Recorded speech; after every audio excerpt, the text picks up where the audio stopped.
हो रब्बा काहे प्यार भइल कि दूसर से शादी होता। हो रब्बा काहे प्यार भइल कि दूसर से शादी होता। देखी शादी के जोड़ा हमारे दिल रोता। हो रब्बा काहे प्यार भइल कि दूसर से शादी होता। हो रब्बा काहे प्यार भइल।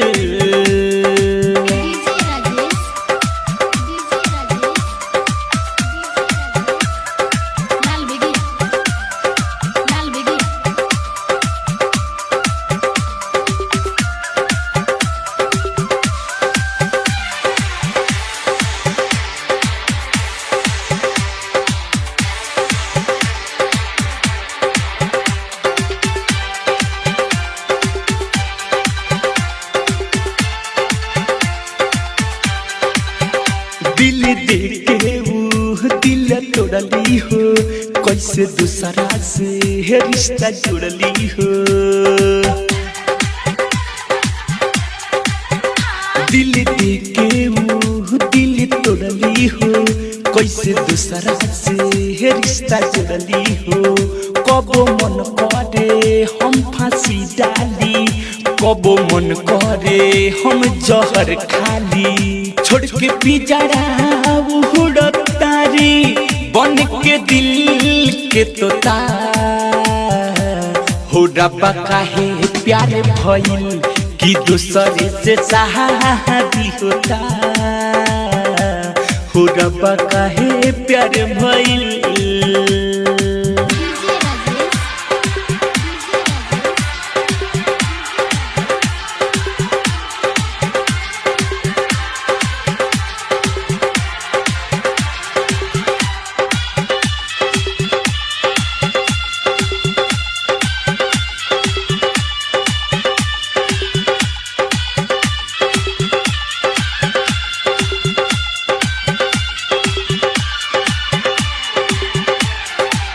प्यार के बिना आशिक कैसे जी पाई, जहर जुदाई के कैसे पी पाई। प्यार के बिना आशिक कैसे जी पाई, जहर जुदाई के कैसे पी पाई। हमरा साथे तू खेलावार कैली, हमके जियते जी उतमार गइली। भइले जिंदगी में अनहरिया छीन लिहलिया जोता। हो रब्बा काहे प्यार भइल कि दूसर से शादी होता। हो रब्बा काहे प्यार भइल।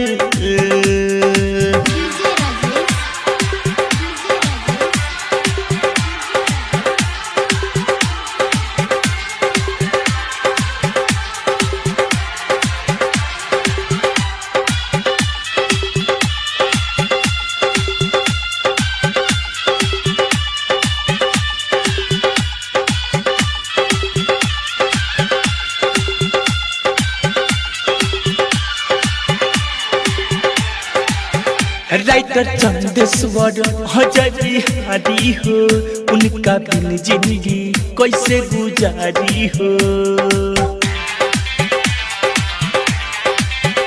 राइटर चंदेश्वर अजय बिहारी हो, उनका बिन जिंदगी कैसे गुजारी हो।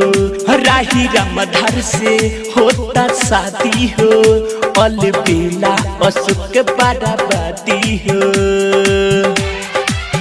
जिंदगी बन गइल बेगाना भइल आँखी के अलोता। हो रब्बा काहे प्यार भइल कि दूसर से शादी होता। हो रब्बा काहे प्यार भइल कि दूसर से शादी होता। देखी शादी के जोड़ा हमार दिल रोता। हो रब्बा काहे प्यार भइल कि दूसरे से शादी होता हो रब्बा काहे प्यार भइल कि दूसरे से शादी होता हो रब्बा काहे प्यार भइल।